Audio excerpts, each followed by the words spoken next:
Hello అండి. ఈరోజు మనం ఈ క్లాస్లో ప్యాషన్, ప్రాబ్లం, ప్రాఫిట్ అనే 3 పిఎస్‌ల నిచ్ సెలక్షన్‌లో ఎలా ఉపయోగపడతాయి అనేది అయితే చూద్దాం. So class number 2.3 passion, problem, profit అనే 3 పిఎస్‌లు నిచ్ సెలక్షన్‌లో ఎలా ఉపయోగపడతాయి.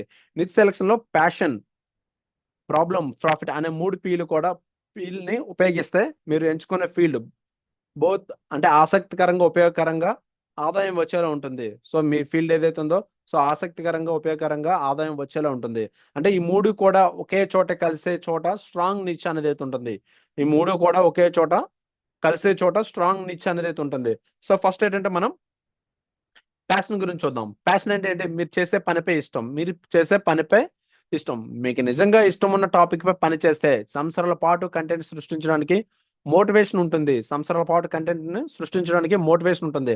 కేవలం డబ్బు వస్తుందంటానని మీకు ఇష్టం లేని నిచ్చెన ఎంచుకుంటే మధ్యలో బోర్ కొట్టి డ్రాప్ చేసే అవకాశాలనేవైతే ఎక్కువగా ఉంటాయి. అంతే కదా! మీరు మధ్యలోనే మీకు డబ్బు వస్తుందని మీరు ఇష్టం లేని నిచ్చెన ఎంచుకుంటే సో మధ్యలో బోర్ కొట్టి డ్రాప్ అవ్వడానికైతే అవకాశాలనేవైతే ఎక్కువగా ఉంటుంది. అండ్ ఎగ్జాంపుల్ మనం చూసుకున్నట్లయితే ఎగ్జాంపుల్ మీకు స్టాక్ మార్కెట్ లేదంటే ట్రావెల్ అంటే నేచురల్‌గా ఇవన్నీ కూడా మీకు ఇష్టం అనుకుంటే, ఆ రేంజ్‌లో నిశ్చయించుకుంటే రోజు పని చేయడం మీకు టాస్క్‌లా అనిపించదు. సో, ఇటువంటి అంటే మీకు ప్యాషన్ ఏదైతే ఉందో సో దాని మీద మీరు నిచ్ అనేదైతే ఎంచుకోవాలి. సో, సెకండ్ పాయింట్ ఏంటంటే ప్రాబ్లమ్. ఇప్పుడు ఎవరి సమస్యని సాల్వ్ చేస్తుంది. అంటే ఎవరి సమస్యను అంటే మీ ప్యాషను ఎవరో ఒక స్పెసిఫిక్ సమస్యను ఎలా పరిష్కరిస్తుందో క్లియర్‌గా ఉండాలి. మీ ప్యాషన్ అనేది ఎవరో ఒక స్పెసిఫిక్ సమస్యలను ఎలా పరిష్కరిస్తుందో క్లియర్‌గా ఉండాలి. ఎగ్జాంపుల్ నాకు స్టాక్స్ అంటే ఇష్టం. ఇది చాలు కాదు. అంటే ఇది మనకి సరిపోదు. అంటే రూరల్ తెలుగు బిగినర్స్‌కు పెట్టుబడి భయం తగ్గించడం, బేసిక్స్ నేర్పించడం వంటివి క్లియర్ ప్రాబ్లమ్స్ అనేవైతే ఉండాలి. సో, ఇక్కడ ఇక్కడ నాకు స్టాక్స్ అంటే ఇష్టం.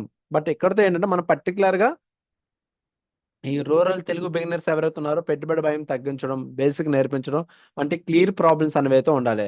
ఎక్కడ ప్రాబ్లమ్ ఉంటుందో అక్కడే డిమాండ్ ఉంటుంది. ఎక్కడ ప్రాబ్లమ్ ఉంటుందో అక్కడే డిమాండ్ అనేదైతే ఉంటుంది. అంటే మీ నిచ్‌లో ఆడియన్స్‌కి హెల్ప్ కావాలి అనుకుంటే, మీ కంటెంట్, ప్రొడక్ట్స్, సర్వీసులను విలువ పెరుగుతుంది. అంటే వాళ్ళకి హెల్ప్ కావాలనుకుంటే సో డెఫినిట్‌గా మీ కంటెంట్, మీ కంటెంట్, మీ ప్రొడక్ట్స్ మరియు సర్వీసుల విలువ అనేదైతే పెరుగుతూ ఉంటుంది.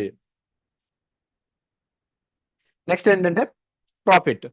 ప్రాఫిట్ అంటే దీన్ని డబ్బుగా మార్చగలమా? ప్రాఫిట్ అంటే థర్డ్ పాయింట్ ఏంటంటే దీన్ని డబ్బుగా మార్చగలమా? ప్యాషన్ ప్రాబ్లమ్ ప్యాషన్ ప్రాబ్లమ్ ఉన్నా సరే ఆ నిచ్‌లో డబ్బు ఖర్చు చేయడానికి రెడీగా ఉన్న ఆడియన్స్ కూడా ఉండాలి కదా!